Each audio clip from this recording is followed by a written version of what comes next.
Start किया जाए नया छोटा सा topic, molecular formula and empirical formula. समझते हो?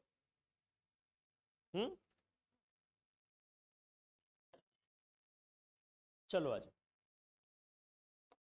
सबसे पहले दो टॉपिक को इसमें डिस्कस करना है, एक मॉलिक्यूलर और एक इंपेरिकल। फॉर्मूला बहुत तरह के होते हैं। तो फॉर्मूला बेसिकली होता क्या है?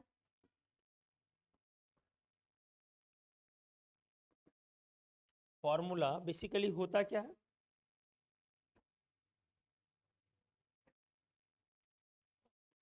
ये सिंबल ऑफ एलिमेंट्स का एक बल्क होता है। फॉर्मूला क्या होता है? कोई भी फॉर्मूला जो आप लिखते हो वो क्या होता है? सिंबल ऑफ एलिमेंट्स का बल्क होता है, समूह होता है। नहीं होता है? जो कि कह सकते हो कि सब्सटेंस के अंदर प्रेजेंट मॉलिक्यूल्स को क्या करता है? रिप्रेजेंट करता है।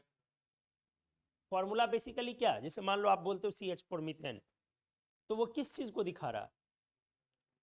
वो दिखा रहा है कि उसमें पहले बात तो कौन कौन से एलिमेंट्स मौजूद है, और उस सब्सटेंस का जो मॉलिक्यूल है, मीथेन का जो मॉलिक्यूल है CH4, तो उसमें कार्बन और हाइड्रोजन एटम की संख्या पर मॉलिक्यूल कितना है। तो ये क्या कह सकते हो कि एलिमेंट के सिंबल का क्या है? ये ग्रुप है, बल्क हुआ ना, जो कि उसके एक मॉलिक्यूल को क्या करता है? प्रत्येक मॉलिक्यूल को दिखाता है। तो आप क्या बोलोगे फॉर्मूला के बारे में? It represents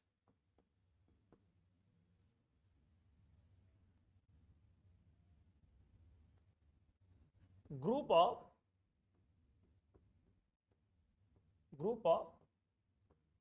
symbol of elements present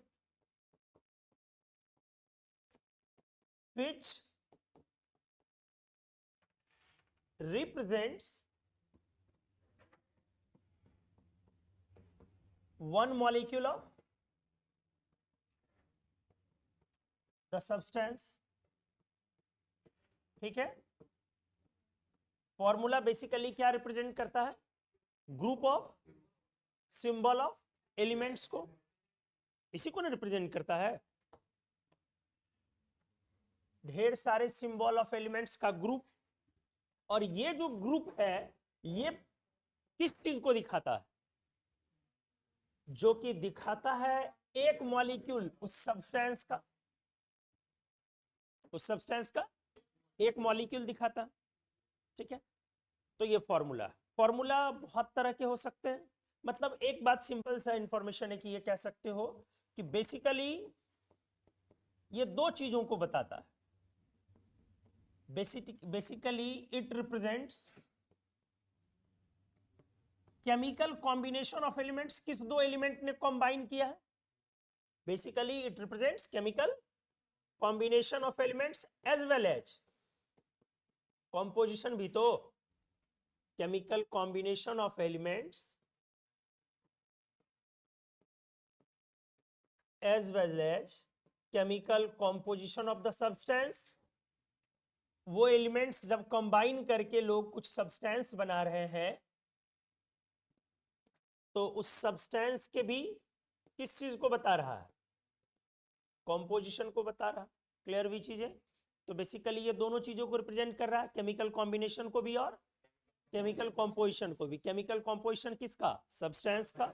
और केमिकल कॉम्बिनेशन किसका? एलिमेंट्स का, कि किस किस एलिमेंट ने कॉम्बाइन किया। फॉर्मूला आप बहुत तरह से बोल सकते हो, और बोलते भी हो, बहुत तरह के फॉर्मूला बोलते हो। जैसे molecular formula,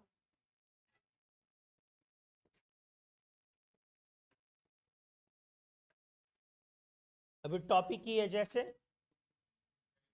empirical formula,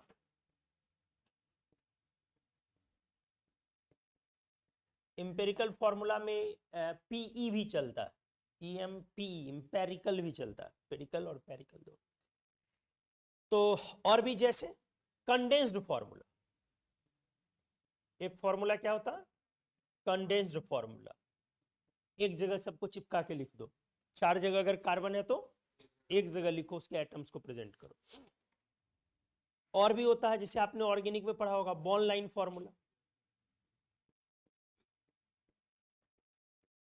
theory formula आपने सुना होगा, सुना है? थ्योरी फॉर्मूला नहीं सुने हो? ऑर्गेनिक केमिस्ट्री में खूब आता है। स्ट्रक्चरल फॉर्मूला, जो स्ट्रक्चर को रिप्रेजेंट करता है। बहुत तरह के फॉर्मूला, और भी तरह के फॉर्मूला आप बोल सकते हो, ठीक है। बेसिकली अभी इस टॉपिक में अपना दो काम है, किसको किसको समझना, मॉलिक्यूलर एंड एम्पिरिकल को, ठीक है। एक एग्जांपल लेता हूं, बोराजीन एक सब्सटेंस है, क्या? बोराजीन, ये एक सब्सटेंस, ठीक है। सुने हो ना? बोराजीन नहीं सुने हो ना? इसका स्ट्रक्चरल फॉर्मूला देखो, स्ट्रक्चरल फॉर्मूला स्ट्रक्चर को रिप्रेजेंट करेगा।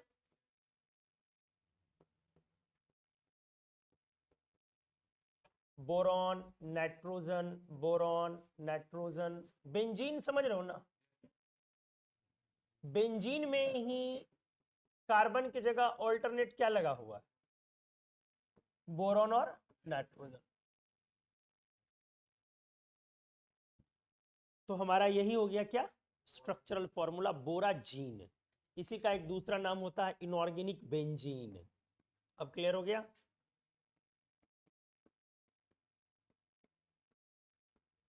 इनऑर्गेनिक बेंजीन, बोराजीन या इनऑर्गेनिक बेंजीन, तो वो तो नाम हुआ ना।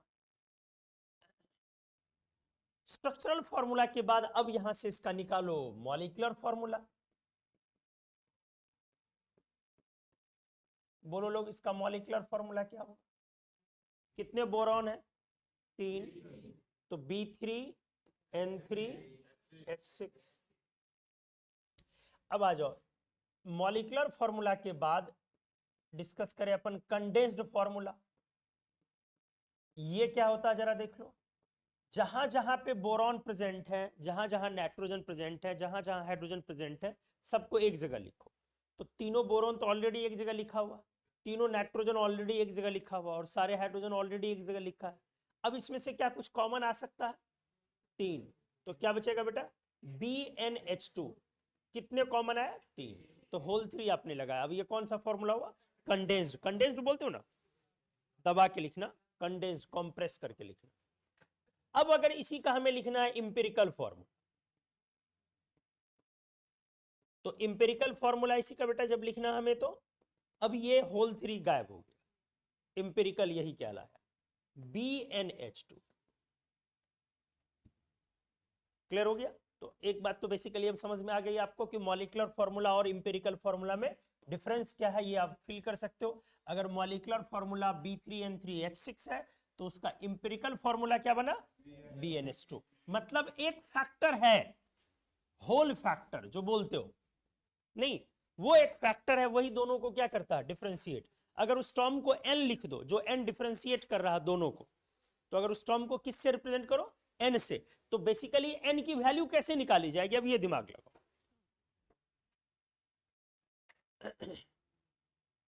आप गौर कर रहे हो ना, ये 3 का होल 3 है ना इसी का, तो ये बेसिकली एक फैक्टर है वो n, कि कितने टाइम्स से मल्टीप्लाई होकर के एम्पिरिकल फॉर्मूला क्या बन जा रहा?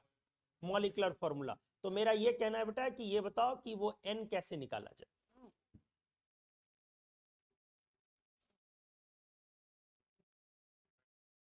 किस चीज से डिवाइड किया जाए?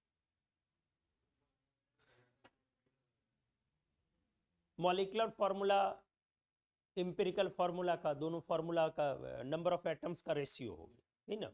ठीक है, गुड, सही, ठीक है। वैसे भी समझ सकते हो और ज्यादा अच्छे से समझा सकते हो, molecular formula mass divided by empirical formula mass. बिल्कुल नहीं, वजह रिपीट करने की। क्लास अगर आप आधे घंटे लेट आओगे तो कैसे रिपीट कर दिया जाए एक बार? मेरे टाइम की वैल्यू नहीं है, सिर्फ आपके टाइम की वैल्यू है। तो ये n फैक्टर है, जो फैक्टर है वो इसका मॉलिक्यूलर फॉर्मूला मास और एम्पिरिकल फॉर्मूला मास, अगर दोनों का आप रेशियो लोगे तो डिवाइडेड रेशियो आने से ही क्या आ जाएगा? अपना n आ जाएगा, ठीक है। चलो तो हमने स्टार्ट किया है मॉलिक्यूलर फॉर्मूला और एम्पिरिकल फॉर्मूला। हमने बोला कि सिंपली टॉपिक है मॉलिक्यूलर फॉर्मूला नहीं एम्पिरिकल फॉर्मूला। हमने बोला कि सिंपली फॉर्मूला क्या होता है, कुछ एलिमेंट्स के सिंबल का एक ग्रुप है, बल्क है, ठीक है, जो कि उस सब्सटेंस के मॉलिक्यूल को प्रेजेंट करता है कि उसमें कितने कौन से एटम्स मौजूद हैं। तो बेसिकली फॉर्मूला हमारा केमिकल कॉम्बिनेशन को दिखाता है कि किस किस ने एलिमेंट ने रिएक्ट किया है, और यह भी दिखाता है कि उसकी संख्या कितनी है पर एटम्स, सॉरी हर एक के नंबर ऑफ एटम्स। तो फॉर्मूला बहुत तरह से हम लिख सकते हैं, molecular, empirical, condensed, bond line, 3D structural.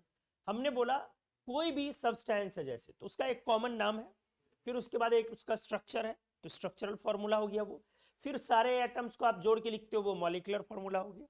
अगर सबका होल कुछ लिख सकते हो तो वो कंडेंस्ड फॉर्मूला हो गया, और अगर उसी में से वो होल वाला टर्म, एन वाला टर्म हट गया, तो वही शॉर्ट फॉर्म क्या कहला गया हमारे, जिसमें से एन गायब हो गया।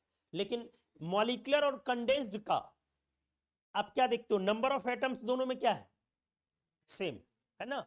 तो हमें बेसिकली इस टॉपिक में दो चीजों पर फोकस होना, मॉलिक्यूलर पर और इंपेरिकल पर। तो दोनों में जो ये फैक्टर है, जिस फैक्टर की वजह से होल वाला जो फैक्टर है, हमने अगर इस फैक्टर को एन लिखा है तो ये एन निकलेगा कैसे, तो मॉलिक्यूलर फॉर्मूला के मास में डिवाइड कर दिया जाए, किससे, इंपेरिकल फॉर्मूला के मास से, ठीक है। आ जाओ, अगर मैं एक तरफ से लिखूं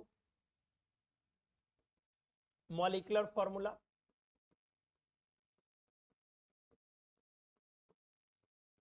तो इसके लिए डेफिनेशन क्या लिखोगे, इट रिप्रेजेंट्स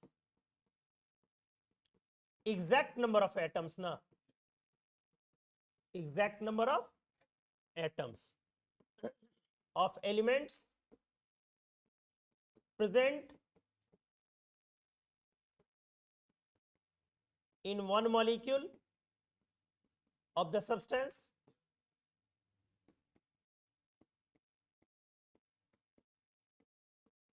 ठीक है। ये किस चीज को दिखाता है,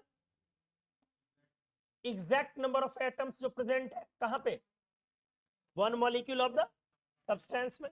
और इंपेरिकल फॉर्मूला अगर मैं बोल लूं,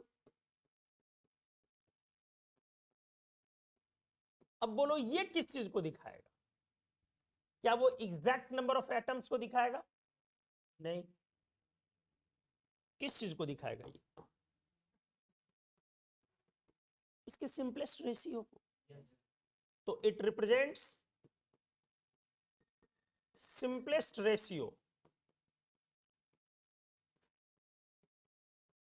of elements present in one molecule of the substance।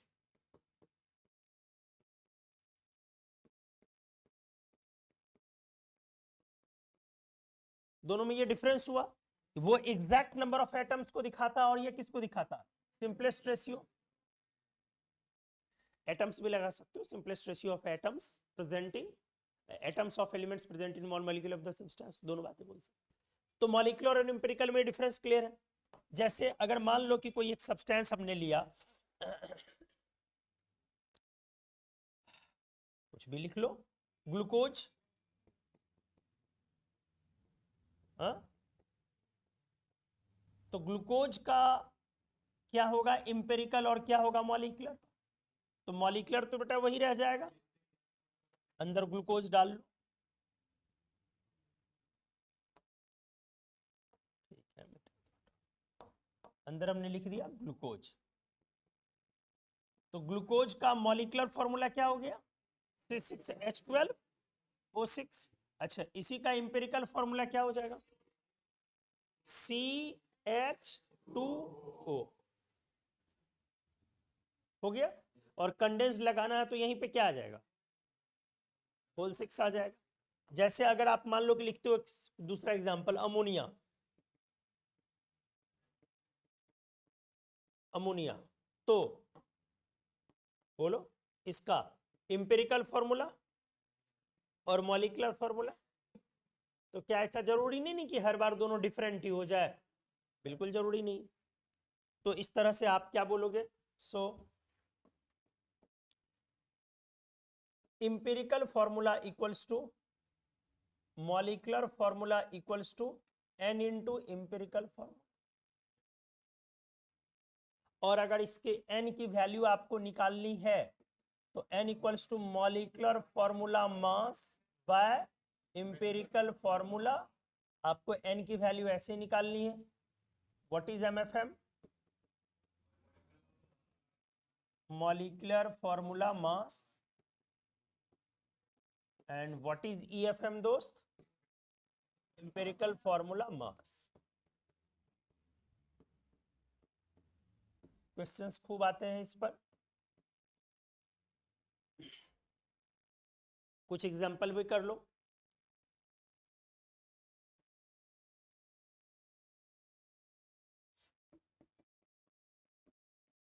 Right the value of n and empirical formula।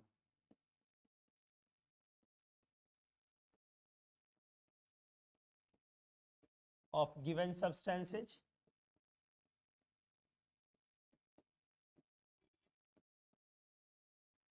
ठीक है, जैसे मान लो पहला हमने लिया बेंजीन C6H6। क्या समझ रहे हो ना? तो सबसे पहला इसमें इसका मॉलिक्यूलर फॉर्मूला मास कितना है? 78। 12 इंटू 6 प्लस 1 इंटू 6 78। और इसका अगला पॉइंट इंपेरिकल फॉर्मूला क्या है? CH। तो अगला पॉइंट इंपेरिकल फॉर्मूला मास क्या है? 13। तो अगला पॉइंट n की वैल्यू कितनी हो जाएगी? 78/13। 6 आ गए ना? ठीक है, तो हमें फिलहाल निकालना क्या क्या है? दो चीजें। क्या क्या लिखनी है? एक लिखनी है n की वैल्यू और दूसरी चीज हमें क्या लिखनी है? Empirical formula. तो इंपेरिकल फॉर्मूला इसका CH और ये n की वैल्यू 6। उम्मीद आप समझ रहे होगा। नेक्स्ट, सेम भी हो सकता है दोनों और डिफरेंट भी हो सकता है। अगर हमें लिखना है सुक्रोज, सुक्रोज C12H22O11, तो बोलो इंपेरिकल फॉर्मूला क्या आएगा? कुछ आएगा कॉमन? नहीं। तो क्या रह जाएगा इंपेरिकल फॉर्मूला? सेम। और n की वैल्यू क्या रह जाएगी? समझ में आ गई चीजें? अगर मैं ले लूं हाइड्रोजन पेरोक्साइड, क्या दोनों सेम हो जाएगा इस बार या अलग होगा?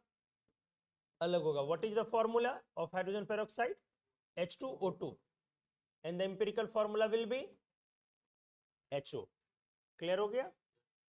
और n की वैल्यू कितनी हो जाएगी? ठीक है, अगर मैं ले लूं एग्जांपल में कुछ भी ले लो, पोटेस एलम।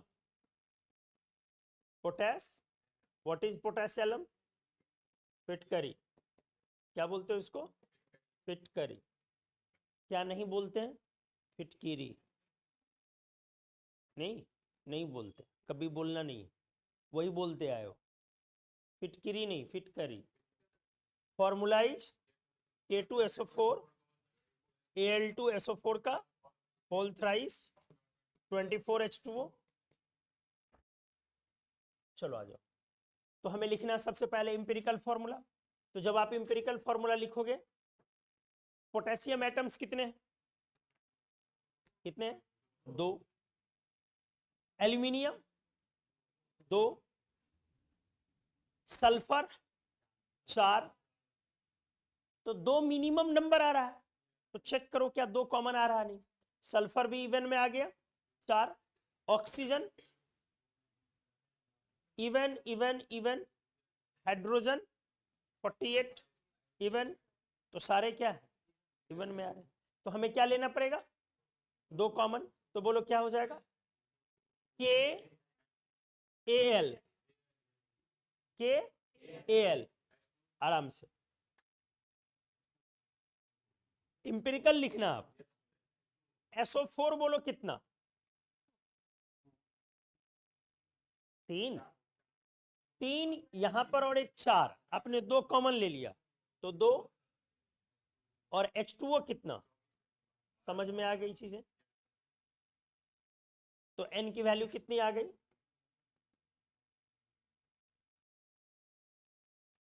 क्लियर हो गया।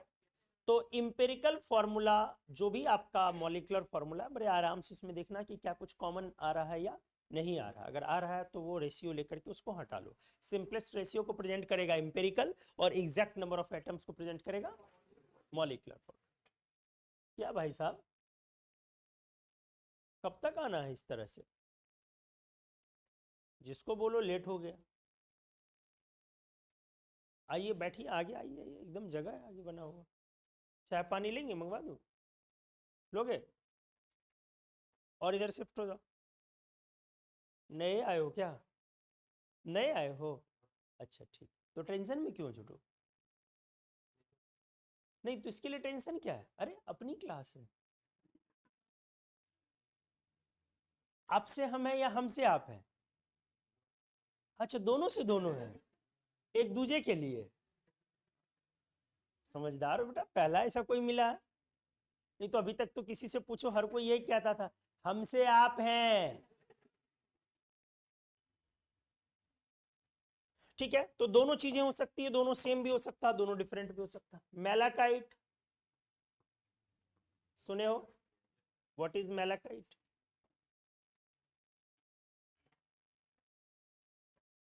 What is malachite, CuCO3। Actually malachite का नाम जब भी पुकारा करो, हमने पीछे भी पढ़ाया है, आपको याद नहीं होगा, फॉर्मूला हमने पीछे भी लिखवाया है, लेकिन आप लोगों को कोई बोल के फायदा है नहीं। CuCO, मैलाकाइट ग्रीन कलर का होता है, CuCO3.CuOH2। ठीक है, तो अब इसमें देखो इंपेरिकल फॉर्मूला के लिए कुछ है कॉमन या नहीं है, नहीं है, क्योंकि कार्बन का सिंगल है, इसलिए इंपेरिकल फॉर्मूला सेम रह जाएगा। ठीक है, आप बहुत से बहुत ऐसे लिख सकते हो, Cu2, अगला कार्बन कितना, एक ना, C1, O कितना, 3 और 2 5, या नहीं तो Cu2 CO3 और OH का होल ट्वाइस, और N की वैल्यू कितनी रह जाएगी, ऐसे भी बोल सकते हो, दोनों कॉपर को एक जगह लिख दिया, Cu2 कार्बोनेट एक जगह और OH होल ट्वाइस, N की वैल्यू 1 रह गया। तो कुछ नहीं है, सिंपली समझ सकते हैं इतना कि इंपेरिकल फॉर्मूला और मॉलिक्यूलर फॉर्मूला में डिफरेंस क्या है।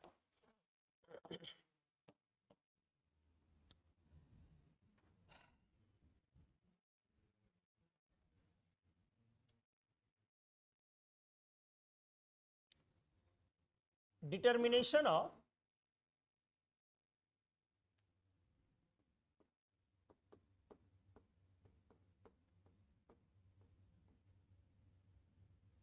empirical form, determination of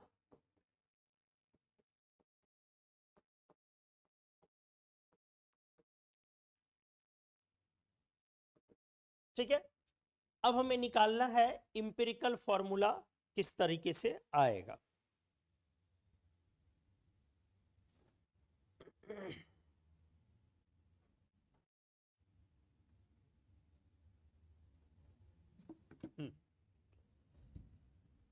आपको क्वेश्चन में क्या क्या, मतलब इस टॉपिक पर जो बेस्ड क्वेश्चन होंगे वो किस तरह से आएंगे, आपको किसी सब्सटेंस का में एलिमेंट का परसेंटेज दिया रहेगा, क्या दिया रहेगा, एलिमेंट का परसेंटेज, और उसके बेसिस पर आपको क्या निकालना है, empirical formula and the final molecular formula. ठीक है, तो आप लिखोगे with the help of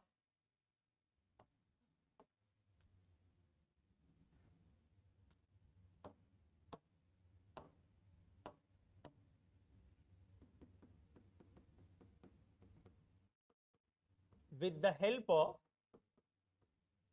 percentage composition. What does it mean?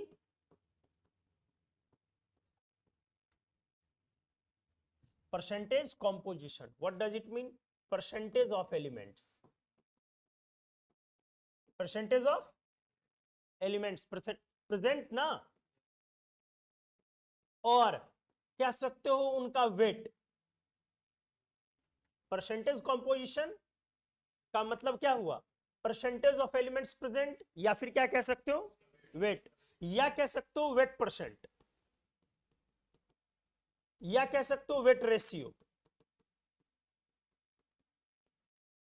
ठीक है, तो with the help of percentage composition of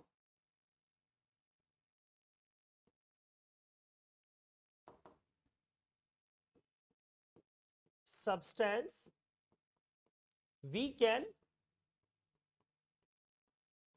determine क्या, empirical formula and the corresponding value of किस चीज की बेटा, n ना, corresponding values of n। ठीक है, तो उसकी मदद से ही आपको निकालना है क्या, इंपेरिकल फॉर्मूला भी और n की वैल्यू भी, n ऑफ। ठीक है, चलो मैं दिखाता हूं करके। जैसे सबसे पहले आपको एलिमेंट्स दिया रहेगा, क्या दिया रहेगा, एलिमेंट्स, जो भी एलिमेंट है वो दिया रहेगा आपको। उसके बाद अगला इंफॉर्मेशन दिया रहेगा उनका वेट परसेंट, क्या दिया रहेगा, या इसी को आप क्या बोलोगे, परसेंटेज ऑफ एलिमेंट, या इसी को बोलोगे वेट दिया रहेगा, या इसी को क्या बोलोगे वेट रेशियो, कुछ भी, ये सब में से कुछ भी दिया आ जाएगा। आपसे दो ही चीजें दी जाएगी, एक एलिमेंट क्या क्या मौजूद है, और सेकेंड क्या, वेट परसेंट। क्लियर हो गया ना, सिर्फ यही दो चीज दोस्त आपको देगा, या तो वेट परसेंट दिया उसने, या परसेंटेज ऑफ एलिमेंट्स लिख दिया उसने, या वेट लिख दिया, या वेट रेशियो लिख दिया। बस ये दो इंफॉर्मेशन दी हुई रहेगी, उसके बाद बाकी चीजें आपको कैलकुलेट करनी है। नेक्स्ट चीज आप यहां से क्या होगे, आप एटम्स निकालोगे। पहले क्या निकालोगे, एटम्स ए। ये कैसे निकलेगा, जो कोई भी आपका वेट परसेंट दिया हुआ है, जो कोई भी वेट परसेंट दिया हुआ, मतलब परसेंटेज ऑफ एलिमेंट दिया हुआ है, उसको डिवाइड कर दोगे उसके एटॉमिक मास से। किससे डिवाइड करोगे, और बहुत सिंपल सी बात है, सोच करके देखो, या मोलर मास से।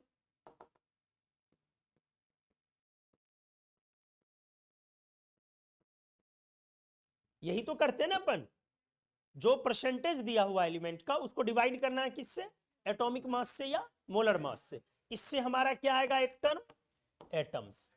जब एटम्स आ जाए तो अब हमें इसको कन्वर्ट करना है रिलेटिव रेशियो में। किस में कन्वर्ट करना है, रिलेटिव रेशियो में। ठीक है, और तो आ जाओ अब इसे कन्वर्ट किया जाए रिलेटिव रेशियो। रिलेटिव रेशियो के लिए क्या करना है, जो भी एटम्स आया सारे एलिमेंट्स का, उसको डिवाइड कर देना है स्मॉलेस्ट ए वैल्यू से। किससे डिवाइड करना, मतलब दो तीन एलिमेंट का आ गया, अब उसमें सारे एलिमेंट का जो अब भी एटम्स आ रहा है आपको, उसमें जो सबसे छोटा वैल्यू होगा उससे क्या कर देना है, सबको डिवाइड कर देना। तो आप आर आर कैसे निकालोगे, इसका स्पेस थोड़ा छोटा हो गया, इसको मैं छोटा कर दे रहा हूं।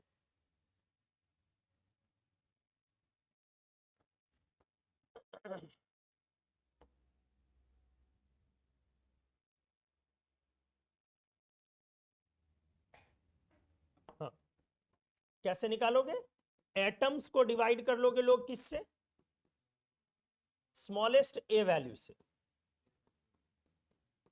स्मॉलेस्ट ए वैल्यू समझ रहे हो ना, जो सबसे छोटा वाला, दो तीन, क्योंकि ये एक एलिमेंट होगा कि एक से ज्यादा होंगे, एक से ज्यादा होंगे, ऑब्वियस सी बात है, कंपाउंड है तो कम से कम दो होगा, तीन होगा, चार होगा। तो सारे एटम्स में एलिमेंट्स से हम लोग सभी का परसेंटेज दिया हुआ है, फिर हमें क्या करना है, सभी में एटम्स निकालने हैं। एटम्स निकालने के लिए क्या किया जाएगा, जो परसेंटेज दिया हुआ रहेगा उसको एटॉमिक मास से या मोलर मास से डिवाइड किया हमने, इससे हमारे सारे का एटम्स आ गया। अब एटम्स जो सारे का आएगा उसमें से सबसे छोटा वाला जो वैल्यू होगा उससे उसको डिवाइड करके हमें क्या निकालना है, रिलेटिव रेशियो।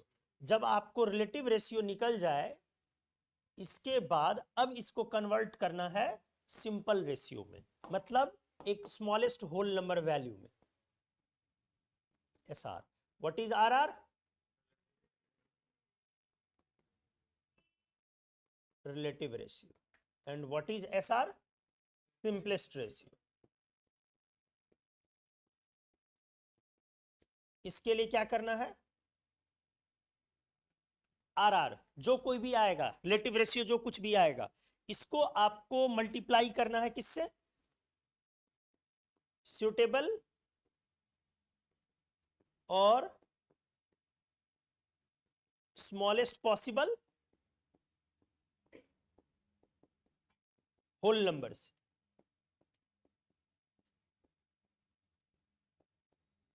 और इस तरह से वो किस में कन्वर्ट हो जाएगा, आर आर में। मैं करके आपको दिखाता हूं। एस आर, आर आर किस में फाइनली कन्वर्ट हो जाएगा, समझ में आ गई चीजें? तो क्या क्या आपको दिया रहेगा ये बताओ।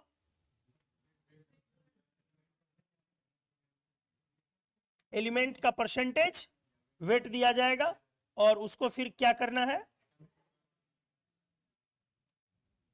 पहले एटम्स में कन्वर्ट करना है और एटम्स को फिर स्मॉलेस्ट ए वैल्यू से डिवाइड करके हमें रिलेटिव रेशियो निकालना। रिलेटिव रेशियो के बाद आपको सिंपलेस्ट रेशियो निकालना। सिंपलेस्ट रेशियो के लिए क्या करना, जो रिलेटिव रेशियो है उसको सुटेबल और smallest whole number, natural number बोलने से आप उसको क्या करोगे, मल्टीप्लाई करोगे। होल नंबर या नेचुरल नंबर बोल लो, तो मल्टीप्लाई करके वो एस आर में आ जाएगा। और एक बार एस आर में आ गया तो फिर एन की वैल्यू आ जाने के बाद आप बड़ा आराम से उस एलिमेंट में सारे का एन लगा दो, आप पहुंच गए।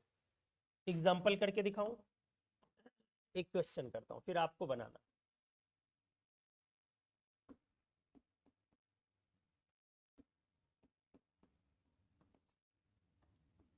ए hydrocarbon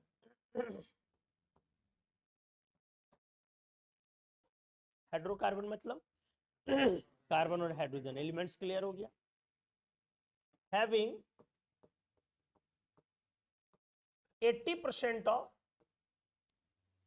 carbon,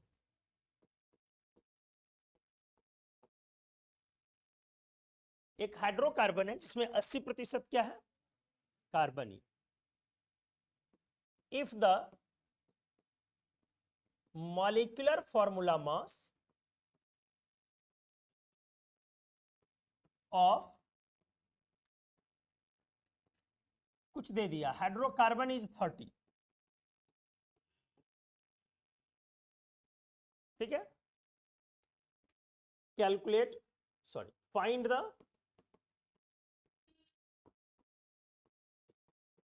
molecular formula of the given hydrocarbon, ठीक है। इंपेरिकल भी निकालना आपको, मॉलिक्यूलर एंड इंपेरिकल दोनों निकालना। क्वेश्चन समझ में आ गया। एक हाइड्रोकार्बन, स्टेप वाइज आ जाओ, ऐसे ही क्वेश्चन आपको स्टार्ट होंगे, एकदम सबसे छोटा टाइप का लिया हमने। तो सबसे पहला इंफॉर्मेशन क्या दिया हुआ है, कार्बन और हाइड्रोजन।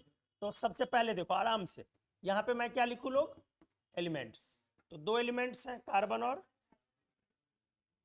अगला काम क्या करना है, एलिमेंट्स के बाद उनके परसेंटेज लिखने हैं आपको, परसेंटेज ऑफ एलिमेंट्स। तो बोलो लोग क्या दिया हुआ है, 80%, और हाइड्रोजन का। अगला हमें क्या निकाल लेना है, एटम्स ए निकालना है। एटम्स के लिए आप क्या करते हो दोस्त, 80 को डिवाइड करोगे कितने से, 20 से, 12 से, कितना आ गया, 9, 6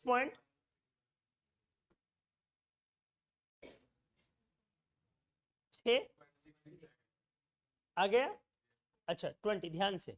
अब यही वाली चीजें, अभी छोटा क्वेश्चन हमने लिया, जब बड़ा क्वेश्चन लोगे ना, मतलब बड़ा कैलकुलेशन आएगा ना, तो सबसे ज्यादा आप यहीं पे स्टूडेंट जाके अटक जाएगा। वो सबका डेसिमल में वैल्यू निकालना स्टार्ट कर देता है। जरूरी नहीं, अगर छोटा मतलब स्मॉल कैलकुलेशन वाला थोड़ा सा है, मतलब कम कैलकुलेशन वाला अगर आपको दिख रहा तो आप डेसिमल में कन्वर्ट कर ले। अगर आपको लग रहा है कि ज्यादा कैलकुलेट करना है, इसको डिवाइड करना डिफिकल्ट है, तो आपको उसी फॉर्म में कंटिन्यू करना चाहिए। ठीक है, तो अभी लग रहा है कि ये आराम से किया जा सकता है। यहाँ पे क्या करोगे, 20 बाय क्या हो गया 20, ए निकाल लिया।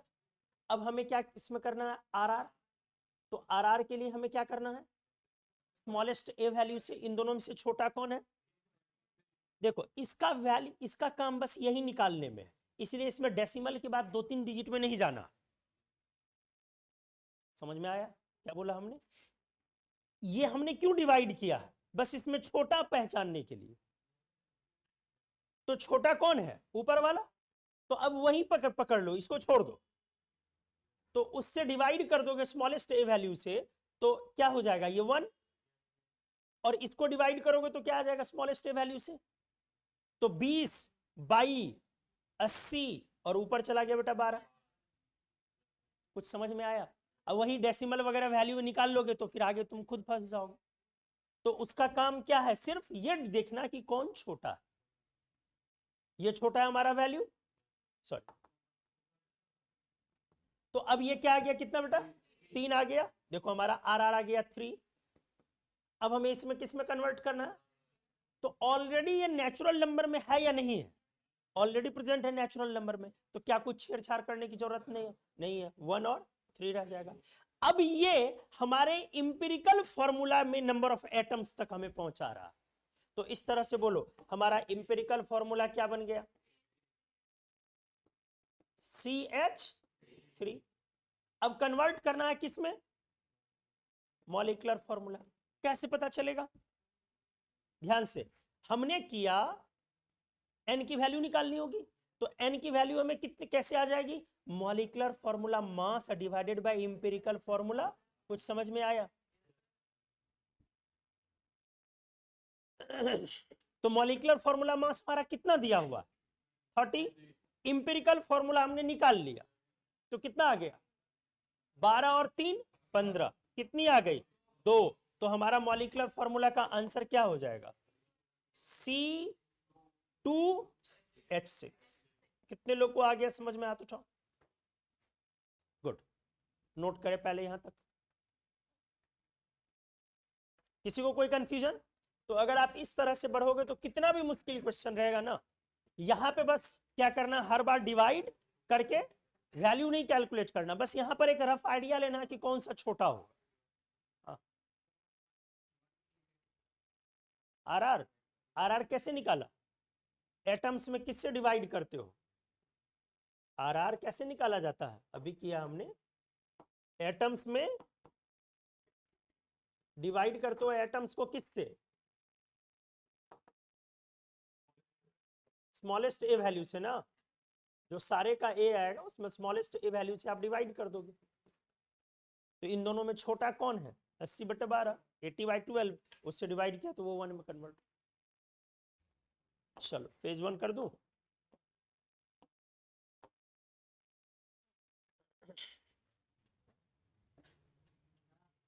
जी नहीं, नेचुरल नंबर इसलिए मैंने बोल दिया ना कि होल नंबर से ज्यादा बेटर है नेचुरल नंबर बोलो।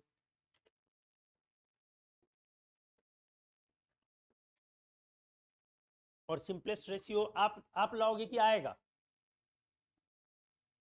सिंपलेस्ट रेशियो आप लाएंगे या आएगा, आएगा। तो जब आप ला नहीं सकते आएगा तो वो 0 आ ही नहीं सकता कभी भी।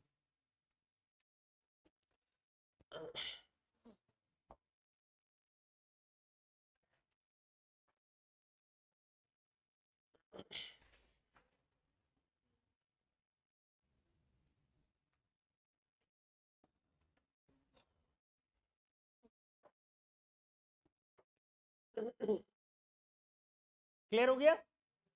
तो एलिमेंट्स को किसमें परसेंटेज दिया हुआ है, पहले किसमें कन्वर्ट करना है, एटम्स में।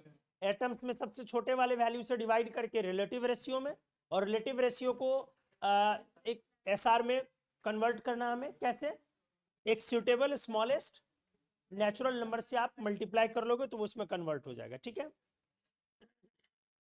एसआर आपको किस चीज का हिंट देता है, number of atoms present in empirical और मॉलिक्यूलर, क्या empirical form.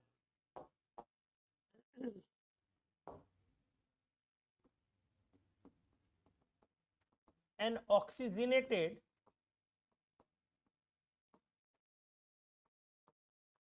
Hydrocarbon compound consists of 52.2% carbon and 13% hydrogen. Find the empirical formula of the hydrocarbon.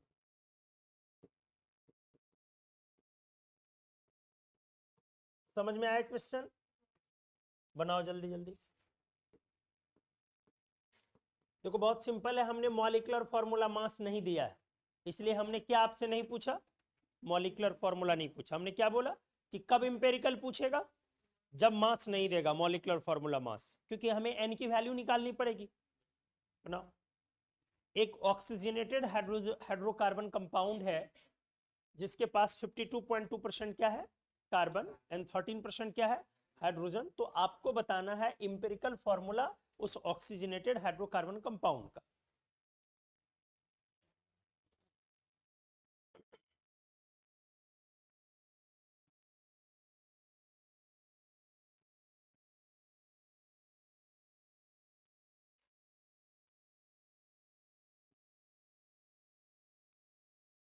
Question लिखने की जरूरत नहीं, वो आप बाद में लिखना, अभी आंसर करो।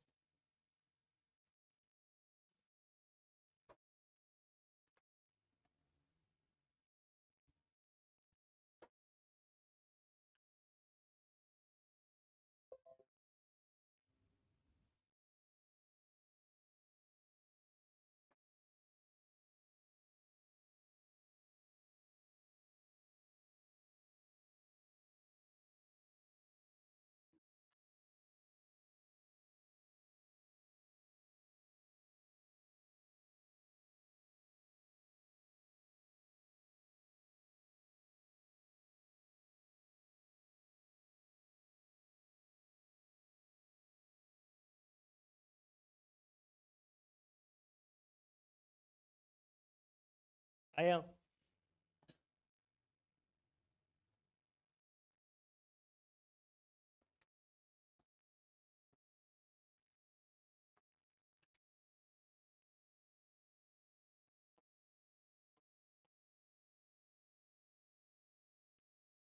हम्म।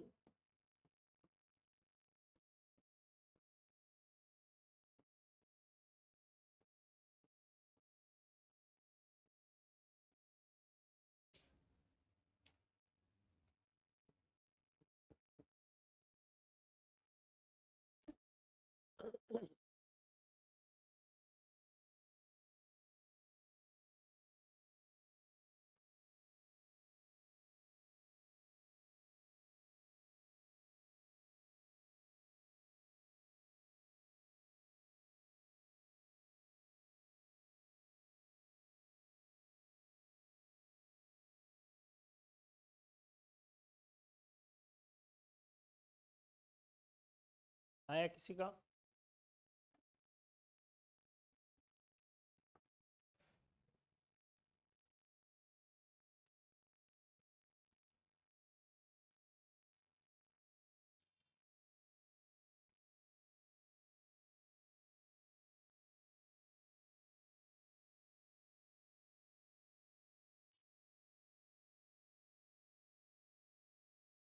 C2H6O, C2H6O, देखता हूँ, लेट मी चेक। क्या छोटू कुछ?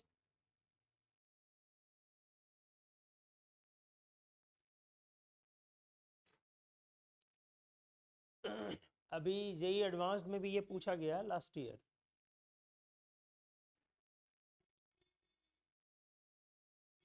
इस टॉपिक का क्वेश्चन।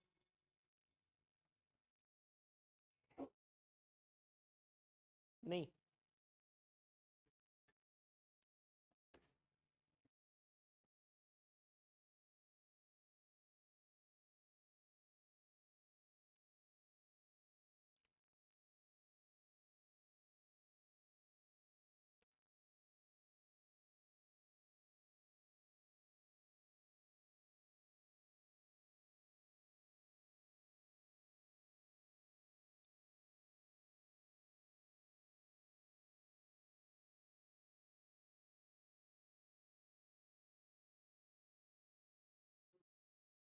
C2H6O, ठीक है।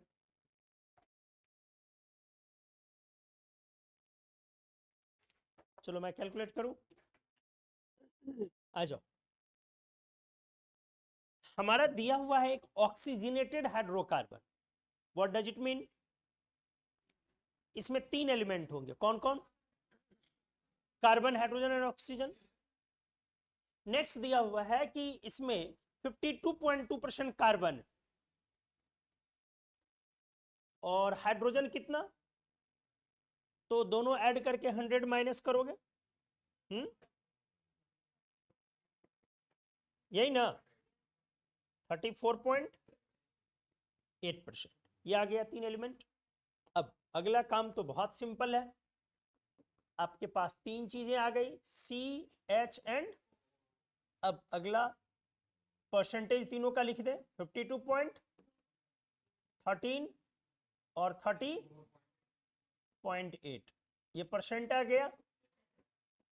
अब अगला काम क्या करना है, हमें एटम से ए निकालना है। ए के लिए क्या करना है, 52.2 को डिवाइड करना है 12 से, 13 को 12 से और 34.8 को भी, हाँ सॉरी 1 से, और 2 है यहाँ, सॉरी, और यहाँ पे 34.8 को किससे, 16 से। अब आप अनुमान लगाओ, ये डिवाइड नहीं करना, आप ये अनुमान लगाओ कि इसमें सबसे छोटा वैल्यू कौन होगा। ये 12 है ना, ये अप्रोक्स 4 जाएगा ना, मतलब ये ग्रेटर देन 4 जाएगा ये वैल्यू, और ये वाला वैल्यू 13 आ गया, और ये वाला वैल्यू ग्रेटर देन 2 आ गया, तो ऑब्वियस सी बात है सबसे छोटा कौन आया। हमारा यही काम करना, बस इसके लिए डिवाइड पूरा प्रॉपर करना जरूरी वहां पर नहीं है, बिल्कुल नहीं। अब हमें क्या करना है, रिलेटिव रेशियो निकालना है। रिलेटिव रेशियो के लिए अब इससे डिवाइड करना है सभी को।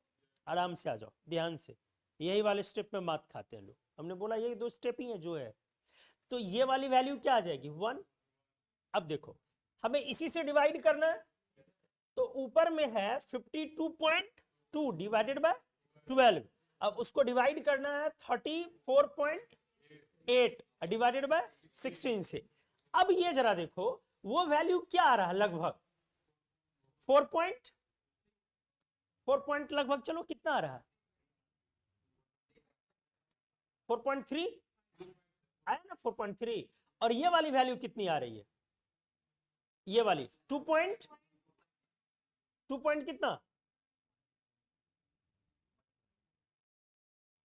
1 ना, 2.1 ना, ठीक है। तो ये 4.3 को डिवाइड करना है कितने से, ये आपको नहीं पता चल रहा कि ये 2 है। अब समझें, ये जो परसेंटेज कंपोजिशन दिमाग लगाए, ये जो परसेंटेज कंपोजिशन होता है ना, ये एटॉमिक मास एलिमेंट जब कंपाउंड बनाने जाता है, एलिमेंट्स जब आपस में कंबाइन करके कंपाउंड बनाते हैं, तो आप समझते हो उनके एटॉमिक मास का जो रेशियो आएगा, ये पॉसिबल ही नहीं है कि मतलब एग्जैक्ट क्या आ जाए, एकदम नेचुरल नंबर में कन्वर्ट हो जाए, तो कुछ ना कुछ वो आएगा, इसलिए अप्रोक्सीमेशन पर चलना आप। ये अप्रोक्सीमेशन में क्या प्रोवाइड कर रहा, 2 प्रोवाइड कर रहा है ना, और ये जो रिलेटिव रेशियो है इसी में हमें n से मल्टीप्लाई करना। अगला आ जाओ, ये 13 है, और आपको डिवाइड करना है किससे, 2 पॉइंट, तो लिए क्या दे रहा है, 6, और ये क्या, अब जब आपका आर आ गया तो हमें किस में कन्वर्ट करना है, SR में। अब मल्टीप्लाई करने की बारी है, तो ये तो ऑलरेडी हमने कन्वर्ट कर दिया 2, 6 और 1 में। क्लियर हो गया, तो n की वैल्यू हमारी क्या हो जाएगी, यहाँ 1। तो इसने इंफॉर्मेशन दिया कि इंपेरिकल फॉर्मूला जो बनेगा उसमें कार्बन के कितने एटम्स होंगे 2, हाइड्रोजन के कितने एटम्स होंगे 6 और ऑक्सीजन के कितने एटम्स होंगे 1। समझ में आया? आया था कुछ लोगों का।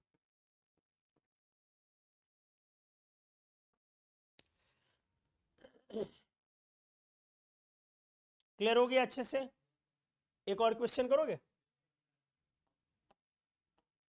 कॉन्फिडेंस आ जाएगा, थोड़ा एक कर लो, एकदम सॉल्व करो, नोट नहीं करना। A compound of potassium, chromium and oxygen,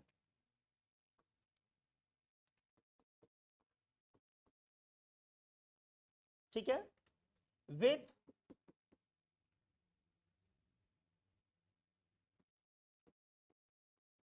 molecular formula मास, चलो ये हमने दे दिया 294, having 38% oxygen and 26.6% potassium. Find empirical formula as well as molecular formula of the substance. चलो बनाना शुरू कर दो, दोनों निकालना है इस बार।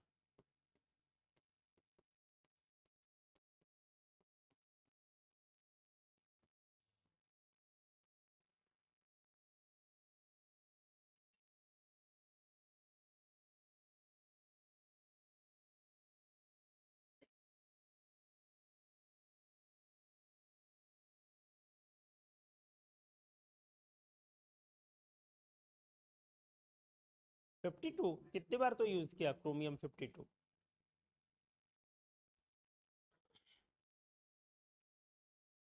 पोटेशियम 39, क्रोमियम 52,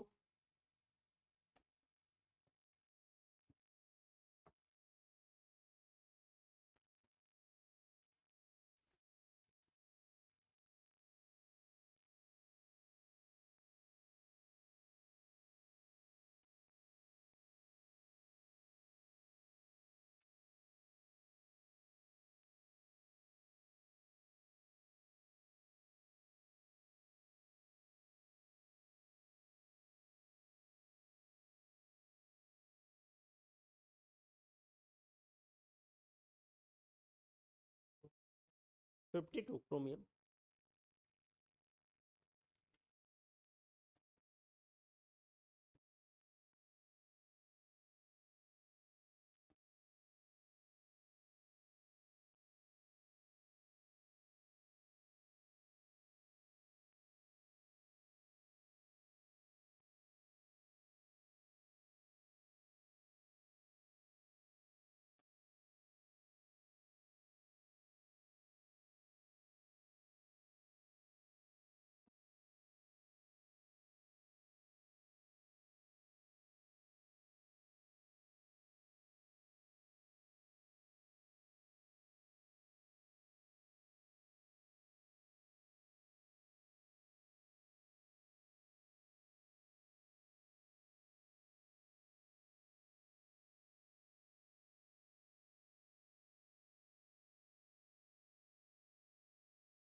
आया?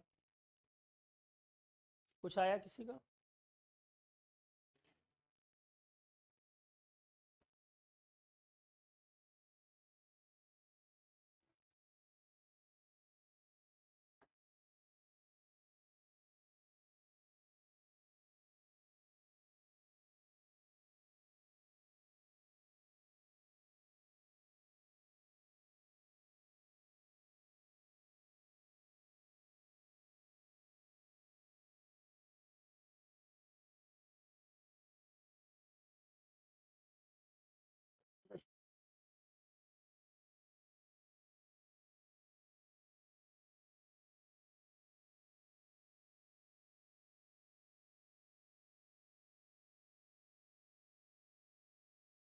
KCrO3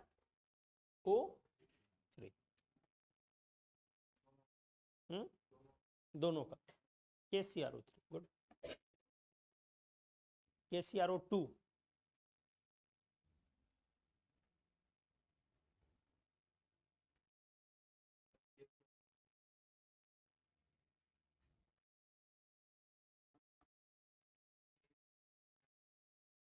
K2Cr2O7 KCrO3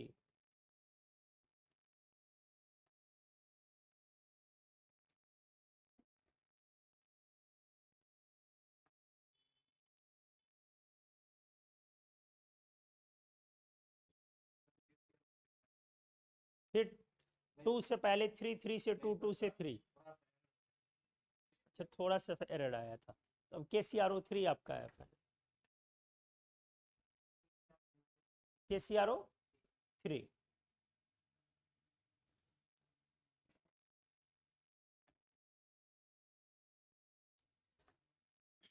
मैं सॉल्व करूं।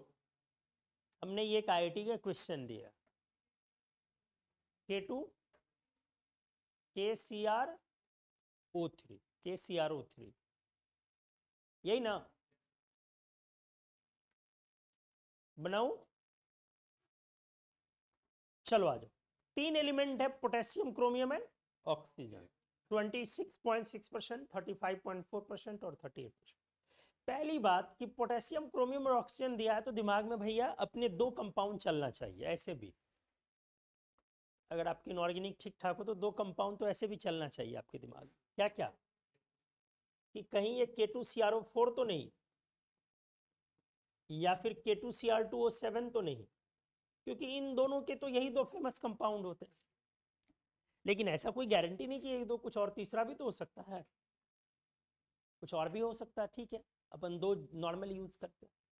अपने पास एक इंपॉर्टेंट इंफॉर्मेशन दे रखा है ये कि इसका जो मॉलिक्यूलर फॉर्मूला मास है वो 294 दिया हुआ। ठीक, अब आ जाओ तीनों के परसेंटेज को अपन लिखते हैं ध्यान से। एलिमेंट्स आ जाओ, पोटेशियम, क्रोमियम एंड ऑक्सीजन। क्या काम है? पहला परसेंटेज बताओ कितना? पोटेशियम का 26.6, क्रोमियम 35.4 एंड ऑक्सीजन 38% ना। ठीक है, अब हमें अगला काम क्या करना है लोग? एटम्स ए लिखना है। क्या करें अपन? 26.6 को डिवाइड करें किससे? 39 से। आराम से 35.4 को किससे डिवाइड किया जाए? 52 से। एंड 38 को किससे डिवाइड किया जाए? अब इसमें वैल्यू को थोड़ा सा हल्का सा ज्यादा स्ट्रेच नहीं करना, थोड़ा सा देखना।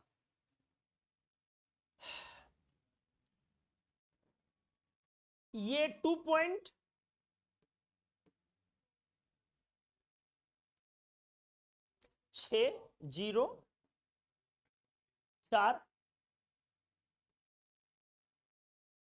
आ गया ना। 2.4 कह रहा हूं, ये वाली वैल्यू देखो लगभग 0.6, ये वाली वैल्यू देखो 40 ही लेके कर लो ना। 0.6 क्लियर हो गया? देखते जाओ अच्छे से। अब हमें किस में कन्वर्ट करना है?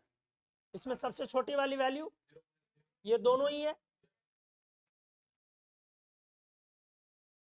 तो 1 ना, 1, तो हमें इसे आर में कन्वर्ट करना है।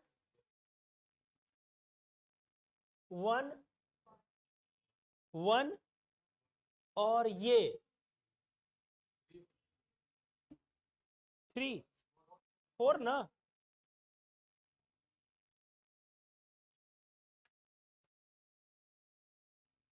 अरे 1 1 तो 4 ना, 0.6 और ये 2.4 है तो 4 है।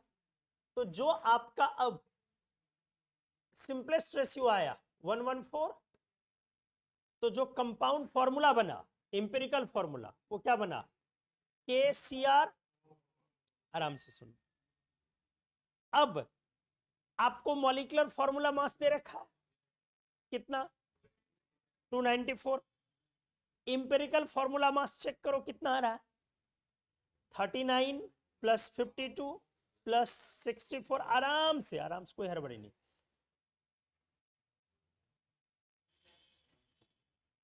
155 ना, तो 155 का डबल है 294, उससे ज्यादा का तो पॉसिबल ही नहीं है। इसका मतलब जो आपने किया है वो गुड़ और गोबर साथ में लाया। ऐसे क्रॉस चेक करते हैं। अरे भैया जो भी इंपेरिकल आया है उसका मिनिमम तो डबल होगा ना मॉलिक्यूलर, तो अगर डबल कर रहे हैं तो तब भी मिसिंग है। इसका मतलब आपको किस स्टेप पर दोबारा से ध्यान देना पड़ेगा, ए पे। इसमें एग्जैक्टली खोजना पड़ेगा स्मॉल स्टेप वैल्यू। समझ में आई चीजें, क्या बोला हमने, हाँ वहां पे क्योंकि आपने दोनों को ले लिया, ऐसे थोड़ी होगा। ठीक है, तो चलो अब हमें इस पेज को पहले रेक्टिफाई करना, तो मैं पेज को पहले कॉपी कर देता हूं। पहले क्लियर हो गया, मतलब ये वाला स्टेप हमारा गलत है। अब अगले पेज में ध्यान से, तो हमें करना क्या है लोग,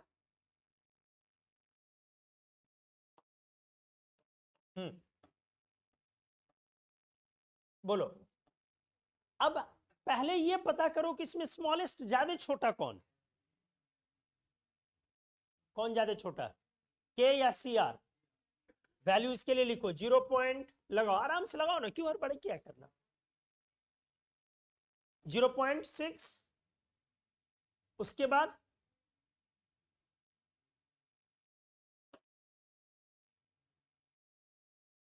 40 से डिवाइड कर लो, 260/40 कर लो ना बेटा।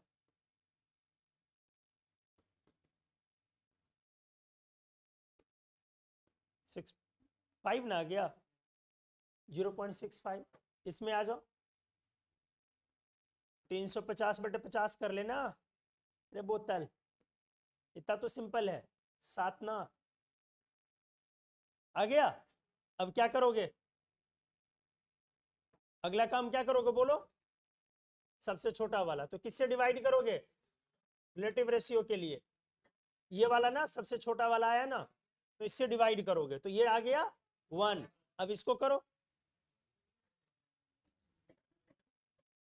क्या करना है, एटम्स को स्मॉलेस्ट ए वैल्यू से, तो इसको स्मॉलेस्ट ए वैल्यू से डिवाइड करना है, 1 क्या आया, 1 1 ही ना, ठीक है। अब यहां पे चेक करो क्या रहा,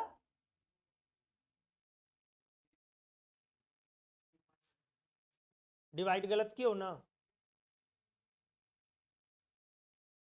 सही तो था, ए वैल्यू से डिवाइड करना है ना, तो आराम से आराम से आराम से,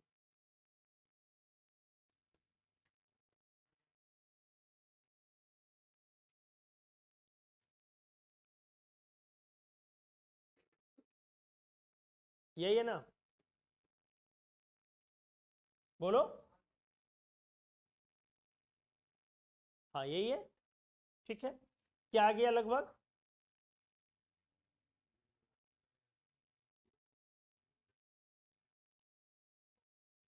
चार नीचे आया बेटा, आराम से हड़बड़ाइए नहीं, और ये 13 19, तो 19/52, 19/52।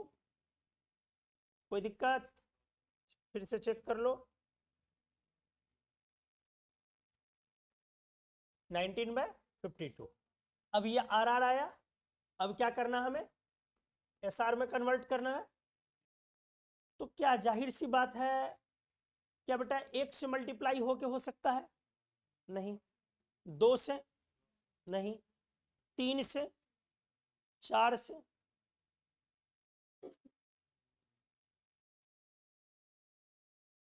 स्मॉलेस्ट किस में कन्वर्ट करना है? SR। तो SR के लिए क्या करना पड़ेगा? स्मॉलेस्ट n वैल्यू से आपको मल्टीप्लाई करना है। तो इसमें आप वैल्यू को अगर आप निकाल रहे हो तो आपके हिसाब से आराम से हो जाएगा, ऐसा नहीं कि नहीं हो पाएगा। ये कितना आ जाएगा, पहले इसको कैलकुलेट करो। 0 पॉइंट कितना? बोलो बोलो बोलो। 0.336 आ गया। अब एक चीज को देखो, अगर कौन 1 होगा,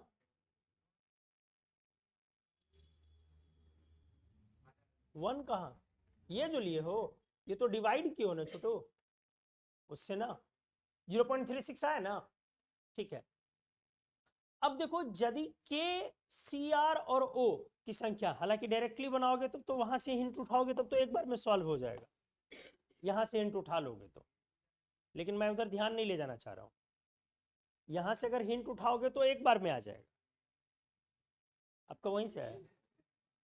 ये वाला जो 294 देख रहे हो ना, तो 294 को ठीक से यूज करो, तो आप देख लो क्या आ जाएगा। 39 इंटू 2 प्लस 52 इंटू 2 104 और प्लस 16 इंटू, तो ये आ गया बेटा 78 प्लस 104 और प्लस 1112। अब देख लो 100 100 200 और 282 और प्लस 294, यहां से आ गया। लेकिन ये 2 2 और 7 अब हमें वहां पे लाना है। तो अगर मैं देखो आ गया, कैसे?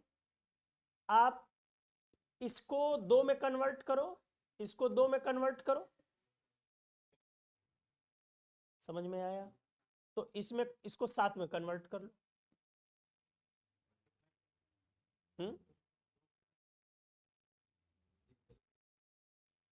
यहाँ पे 0 पॉइंट क्या है? 7 है ना। 0 पॉइंट क्या है? 7 है ना। अगर हाँ, एक मिनट रुको ना, यहाँ बेटा क्या है? 0.7 है ना।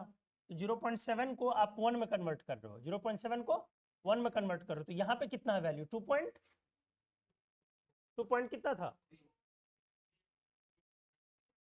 3 ना। 2.3 आ रहा है ना। हाँ 2.3 आ रहा है। तो ये वैल्यू को जरा देखो, ये कितना टाइम्स है? 3.5। अरे ये कितने टाइम्स है? 3 टाइम्स नहीं है, 3.5। नहीं समझ में आया? ये वैल्यू इससे कितने टाइम्स है? 3.5 टाइम्स है। तो अगर ये 3.5 टाइम्स, अगर ये 1 है, ये 1 है, तो कन्वर्ट करो ना इसको। ये अगर 2 में कन्वर्ट होगा तभी तो ये न्यूमेरल वैल्यू 7 में कन्वर्ट होगा। तो समझ में आया? तो क्योंकि हमें फॉर्मूला या तो लाना पड़ेगा ये 2 1 4, या लाना पड़ेगा 2 2 7। तो ये यहां पर कब आएगा? जब ये वैल्यू क्या है? 1 है, ये भी वैल्यू क्या है? 1 है, और ये वैल्यू 3.5 टाइम्स है। तो 3.5 टाइम्स है तो हमें 2 से मल्टीप्लाई करना पड़ेगा। क्लियर हो गया? तो जब 2 से मल्टीप्लाई करोगे तो बेटा ये बनेगा 2, ये बनेगा 2, तो ये क्या बन जाएगा? 7 बन जाएगा। तो फॉर्मूला तब क्या निकल जाएगा? K2CR2O7। ऐसे थोड़ी ना IIT है।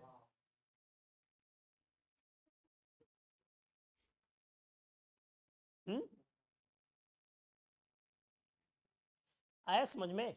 तो आपको ये इंफॉर्मेशन भी जो है ना दिमाग में लेके चलना पड़ेगा अच्छे क्वेश्चन के लिए। कौन सा? मोलर मास वाला और उससे पॉसिबल फॉर्मूला वाला। अब मान लो एल्यूमिनियम और ऑक्सीजन दे रखा है, तो उससे molecular formula obvious Al2O3 create होगा। तो दिमाग में वो हिंट भी है कि लेकर के चलना पड़ेगा, सिर्फ मैथ्स नहीं पढ़ रहे हो, केमिस्ट्री पढ़ रहे हो। तो केमिकल इंफॉर्मेशन क्या है, एक बेसिक लेवल पर जरूरी। क्लियर हुआ ना? ये था बेटा 0.65, ये था 0.7। तो चलो अगर हमने 1 लिया, तो अगर हमने यहां पर 1 लिया तो ये वाली वैल्यू को आप देखें किससे कितना टाइम्स है, इसीलिए हमने लिखा था एक टर्म वहां पे, आपने ध्यान नहीं दिया उस पर। आप इस टर्म पर एक बार फिर से ध्यान दें, यहां हमने क्या लिखा।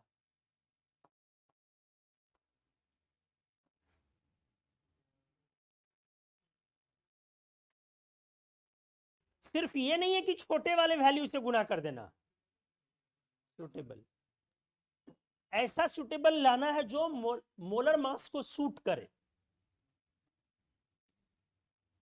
ठीक है, तो अगर आप एक एक साथ लेकर के चल रहे हो तो आपका मोलर मास को वो सूट नहीं कर रहा, इसीलिए हमें उसको किसमें देखना पड़ा, ये चीज को हमें गेस करना पड़ा कि ये 1 है, अगर ये 1 है तो इसके रिस्पेक्ट में ये कितना टाइम्स है, 3.5 टाइम्स है, साफ पता चल रहा। तो 3.5 टाइम्स है तो हमें इसका मतलब 2 से गुना करना पड़ेगा, 2 2 और 7, जैसे इसमें कन्वर्ट हुआ तो उसके बाद K2Cr2। समझ गए? अगले क्लास में एक दो अच्छे क्वेश्चंस और करवा करके प्रैक्टिस के लिए, वैसे हो गया टॉपिक छोटा था, आप घर पे दोनों तीनों क्वेश्चंस को बना लोगे और अगले क्लास में फिर नए टॉपिक स्टार्ट करेंगे। ठीक है, जो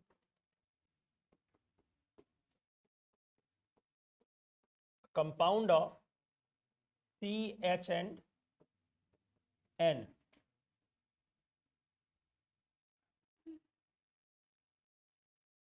क्या लिखवा है, कंटेन्स ना, हाँ ठीक,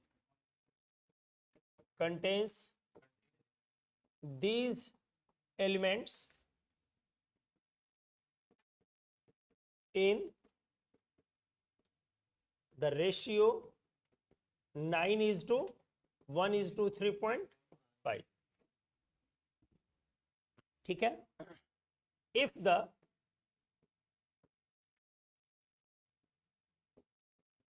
molecular formula mass of the compound is 108,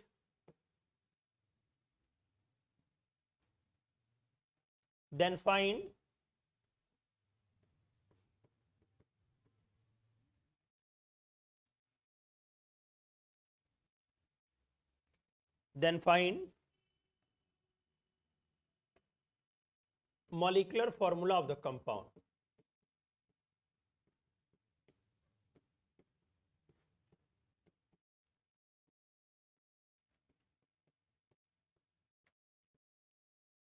इस बार क्वेश्चन को हमने रेशियो में प्रेजेंट किया। Compound of carbon, hydrogen and nitrogen contains these elements in the ratio 9:1:3.5। if the molecular formula mass of the compound is 108, then find molecular formula mass of the compound is 108, then find molecular formula of the compound। N2 किसी का आया है C7H10 और N2 और C6H10N2। ठीक है, मैं देखता हूं, देख बेटा स्टेप वाइज जो स्टेप है वही कॉमन है। 3 एलिमेंट है आपका, क्या क्या, CHN। सबसे पहला काम बोलो, वेट परसेंट, वेट रेशियो। इस बार क्या दिया हुआ है, वेट रेशियो क्या दिया हुआ है, 9:1:। उसके बाद इसे हमें किस में कन्वर्ट करना है, एटम्स में। एटम्स में कन्वर्ट करने के लिए मोलर मास से डिवाइड करना है आपने, तो 9/12, 1 और 3.5/14 ना। तो आप ये देखो कि ये कितना आ रहा है, 1 कितना, 0 कितना 75। ये कितना आ रहा है 1 और ये 25 ना 1/4 है। ठीक है, अब इसमें स्मॉलेस्ट नंबर कौन सा है, तो अब इसे कन्वर्ट करना है किसमें, सिंपल रेशियो में, आरआर में, सॉरी रिलेटिव रेशियो में आपने कन्वर्ट करना है बेटा। जब आप रिलेटिव रेशियो में कन्वर्ट करोगे तो सबसे छोटे वाले से डिवाइड करोगे, तो ये 1/0.25 तो 4 ना, और इसको 0.25 से तो 3। क्लियर हो गया यहां तक। अब तो हमारा जो एसआर होएगा वो यही रह जाएगा, यही रह जाएगा। तो इससे हमारा इंपेरिकल फॉर्मूला आएगा या मॉलिक्यूलर, इंपेरिकल। तो ये क्या आ गया C3H4 और N1। अब बेटा इसका मोलर मास कितना आ रहा है, इंपेरिकल फॉर्मूला मास कितना आ रहा है 54। हमने आपको क्या दिया है, मॉलिक्यूलर फॉर्मूला मास कितना 108। तो जो N की वैल्यू होएगी वो क्या हो जाएगी, molecular formula mass divided by empirical formula मास, तो 2 आएगा ना। इसका मतलब मॉलिक्यूलर फॉर्मूला बनाने के लिए हमें क्या करना पड़ेगा, 2 से मल्टीप्लाई करना पड़ेगा। तो C6H8N2 आया तो है, किसका आया है, हाँ वेरी गुड, बहुत अच्छा। क्या समझ में आया बाकी लोगों को, सिंपल था बेटा, गलत तो नहीं करना था। कोई डाउट, चलो नेक्स्ट एक और दे रहा हूं।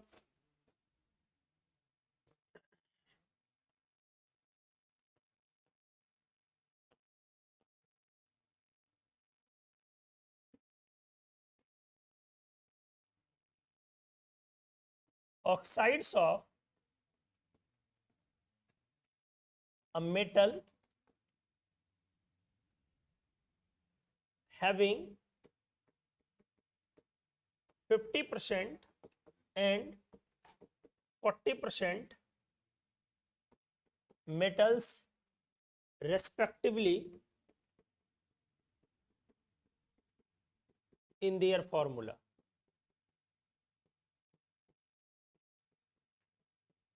If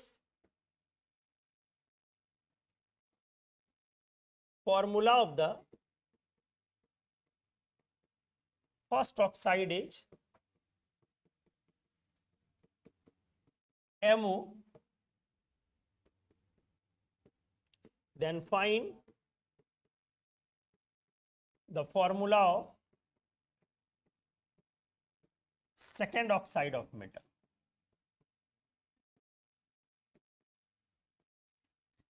Oxides of a metal having 50% and 40% metals respectively in their formula.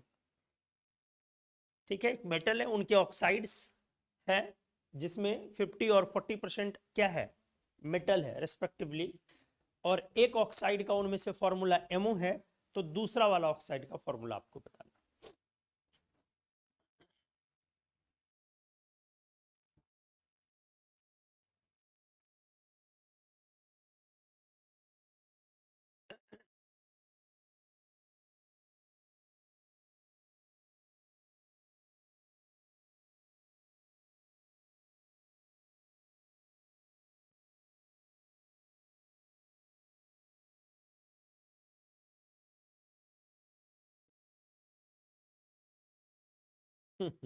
दो ऑक्साइड है ना बेटा, मेटल के कितने ऑक्साइड है, 2 ऑक्साइड्स है ना। तो एक ऑक्साइड में जो मेटल है, आपने बोला कि 50 40 तो 90 हुआ ना, ये नहीं है ना एक, नहीं बिल्कुल नहीं, क्या लिखा हुआ वहां, oxides of a metal having 50 and 40% metals respectively, metal का परसेंटेज है दोनों ऑक्साइड में, ये दिया हुआ।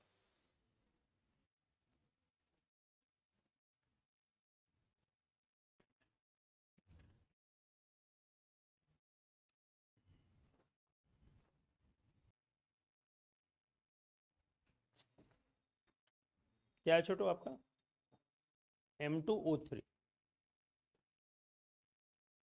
Oxides of a metal having 50% and 40% metals respectively in their formula.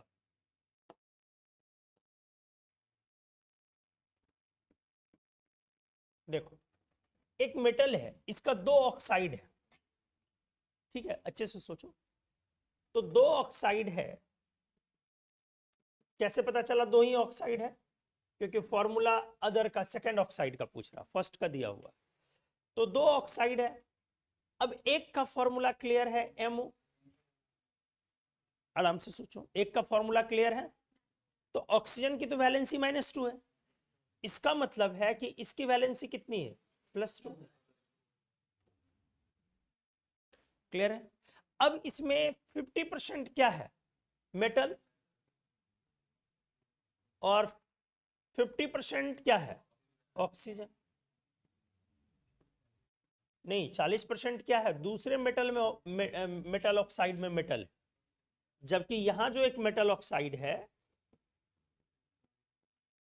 इसमें उसी मेटल का है ना, मेटल क्या है, सेम है या डिफरेंट, सेम है। तो इसमें मेटल हमारा कितना दिया हुआ है, 40%, और ऑक्सीजन कितना दिया हुआ है, 60%। तो बेटा अब ये 50 और 50 है दोनों, तो इसका मतलब है मोलर मास मेटल का कितना है, कितना है, 16। कैसे, ये परसेंटेज कौन सा परसेंट है, पहले ये पकड़ो, मोल परसेंट है क्या, बिल्कुल नहीं, कोई भी परसेंट ना दिया हुआ तो वो कौन सा परसेंट है, वेट परसेंट। तो ये वेट परसेंट है, तो वेट परसेंट 50-50 है, तो इसका मतलब क्या है, जितना मेटल है उतना ही हमारा ऑक्सीजन का वेट परसेंट है, इक्वल है, तो वेट बराबर हो गया, तो वो 16 तो ये 16, मोलर मास आपका निकल गया। और जब एक बार मोलर मास निकल जाता है तो क्या निकाल सकते हो, ए एटम्स।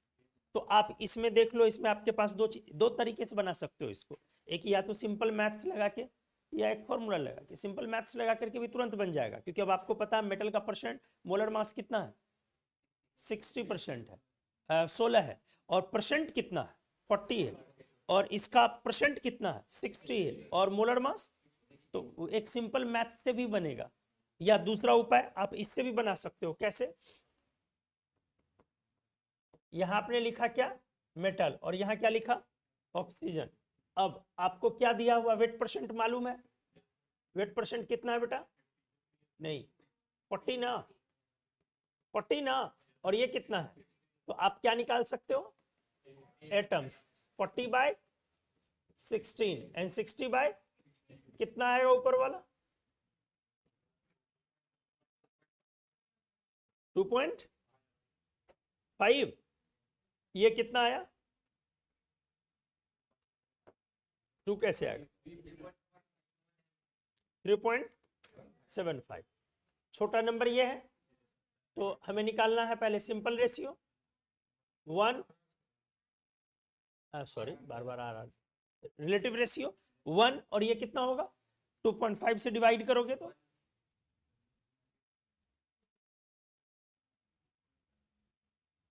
2.5 से डिवाइड करोगे तो कितना है, 1.5, 12 में आएगा आपको 300, और 1.5 आएगा एग्जैक्टली, आएगा ना। अब इसको किस में कन्वर्ट करोगे बेटा, सिंपल रेशियो में, कितना से मल्टीप्लाई किया जाए, 2 से ना, 2 से मल्टीप्लाई करोगे तो खुद ब खुद आ जाएगा ना, नेचुरल नंबर में आएगा सिंपलेस्ट, तो क्या आ जाएगा, ये 2 और ये 3। तो इस तरह से हमारा इंपेरिकल फॉर्मूला क्या बनेगा, M2O3, और यही हमारा मॉलिक्यूलर फॉर्मूला रह जाएगा।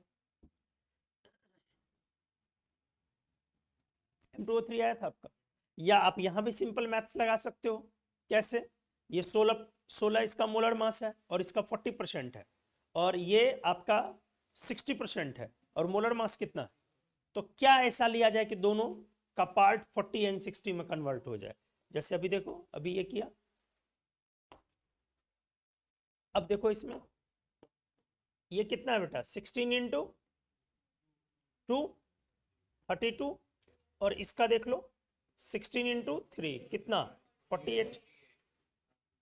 क्या ये 40% है, क्या ये 60% है, मतलब 4:6, मतलब 2:3 रेशियो में है या नहीं, बिल्कुल है, तो यहां से भी पकड़ सकते हो।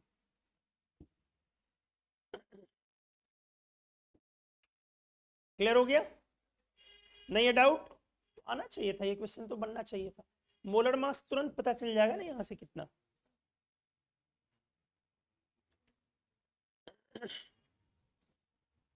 तो अलग अलग तरह से देखो, हमने 4-5 क्वेश्चन जो भी किया सारे अलग अलग तरह के। इसमें एक अलग लेवल का फंसना था। इससे पिछला वाला जो क्वेश्चन था वो एकदम सिंपल टाइप का हमने दिया था। सारे क्वेश्चंस अलग अलग लेवल के हैं। और इसके बाद वाला एक हमने रेशियो के फॉर्म में प्रेजेंट किया क्वेश्चन को, ये वेट रेशियो के फॉर्म में। और लास्ट वाले में हमने वैलेंसी को घुमाया फिराया, मोलर मास को, कि वो अननोन कर दिया हमने। तो एक और क्वेश्चन बना प्यारा सा, ये वाला।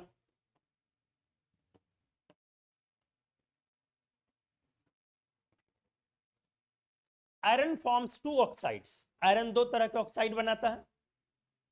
सारे क्वेश्चंस को दोबारा घर पे बनाओगे।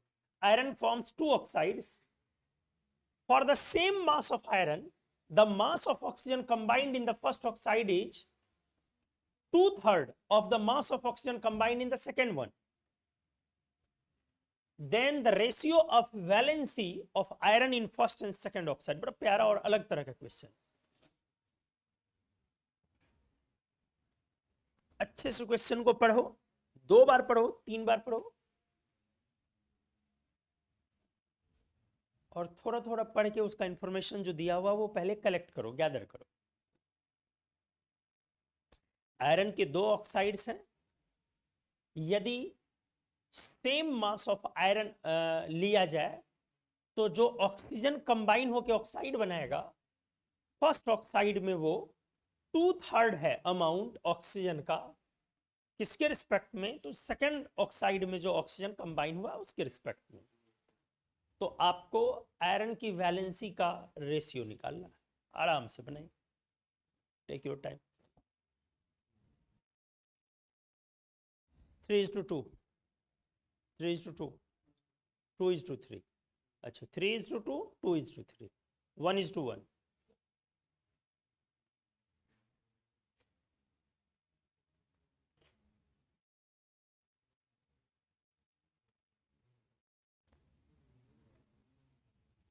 सॉल्व करूं मैं?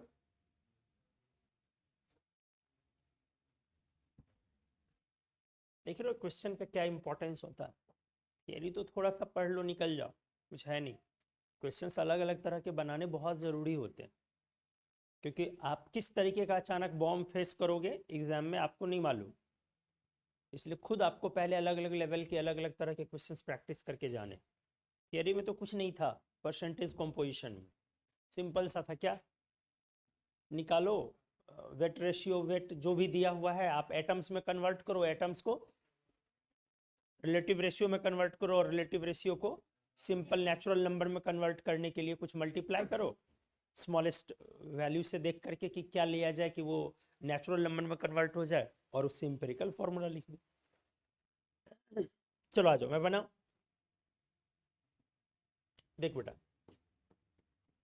हमने लिखा है कि आयरन 2 तरीके का ऑक्साइड बना रहा है, और इस बार हमें फॉर्मूला मालूम नहीं है। तो जैसे अब कुछ लोगों ने ले लिया होगा आयरन की 2 वैलेंसी होती है, 1+2 1+3, उसी को सोच के बना लो। ये नहीं है, क्योंकि वहां आयरन की जगह कुछ और भी लिया जा सकता था, तो फिर गड़बड़ हो जाएगा। और सेकंड की वैलेंसी किसी भी चीज की जब तक इस तरह से बोली ना जा रही हो ऐसे क्वेश्चन में, तो खुद से प्रिज्यूम नहीं किया जाता। तो Fe का 2 ऑक्साइड है बेटा, लेकिन एक बात तो तय है ना कि ऑक्सीजन तो दोनों में 2- होएगा। इसी का ना वैलेंसी अलग अलग डिफरेंट होना है। किसका? आयरन का। एक में X+ मान लो वैलेंसी, और एक में Y+ मान लो वैलेंसी। मान लिया। तो आपने निकालना क्या है? रेशियो ऑफ वैलेंसी, X:Y निकालना। ये तो पहले क्लियर हो गया, बोलो। अब बेटा ये फॉर्मूला क्या हो गया? Fe2OX, और ये फॉर्मूला क्या हो गया? Fe2OY। अब ये भी क्लियर हो गया। अब नेक्स्ट क्या कह रहा हूं, ध्यान से देखो। For the same mass of iron, iron का क्या लिया जाए? Same mass. आयरन का अगर इक्वल मास लिया जाए, तो for the same mass of iron, the mass of oxygen combined in the first oxide तो इसमें मास ऑफ ऑक्सीजन कितना है जो कंबाइन हुआ है? मास ऑफ ऑक्सीजन कितना है पर फॉर्मूला? ठीक से देखो, 16 इंटू एक्स, पता चल रहा है ना बे?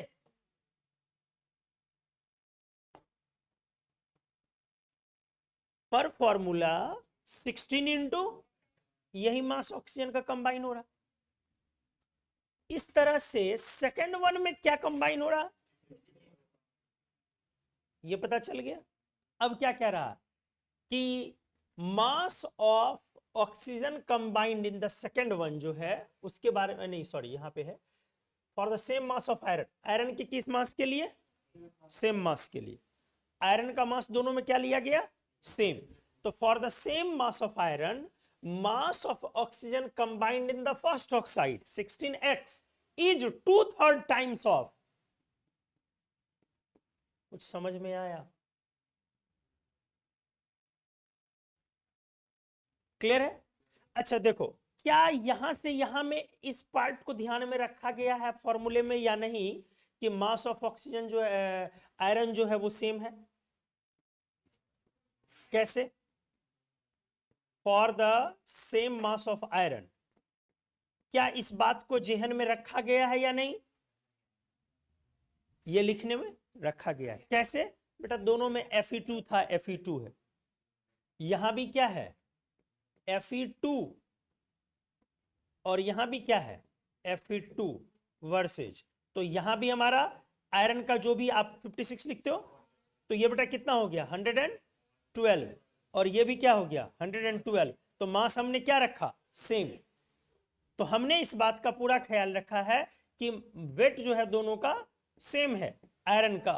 अब ऑक्सीजन जो कंबाइन होगा वो 16x कंबाइन होगा और ये 16y कंबाइन होगा। तो आपसे बोला गया कि जो फर्स्ट ऑक्साइड में ऑक्सीजन कंबाइन होगा, this is 2/3 of the oxygen combine in the second. तो ये आ गया हमारा। अब हमें इससे क्या निकालना है? x is to y। देख लो, इक्वेशन सिंपल है। 16x equals to 2/3 into 16y। तो बेटा यहीं से क्यों ना x बाई y निकाल लिया जाए? क्या हो जाएगा? 2 into 16 into divided by 3 into 16 ना। ए की बी आया था ना, किन्हीं का आया था ना? किसका आया था? हाँ वेरी गुड। अच्छा 3:2 किनका किनका आ गया था? 3:2 क्या किया था? तो ये सब काम मत किया करो उल्टा, हाँ, क्योंकि हमेशा उल्टा करने पर एक ऑप्शन तैयार रहता है। क्लियर हुआ? तो सारे क्वेश्चंस अलग अलग तरह के हमने डील करे। तो चलो यहीं पे मैं इसको समाप्त कर देता हूं। ये वाला टॉपिक हमारा समाप्त हुआ, फिर प्रैक्टिस के लिए क्वेश्चंस आते रहे। ठीक है, थैंक यू।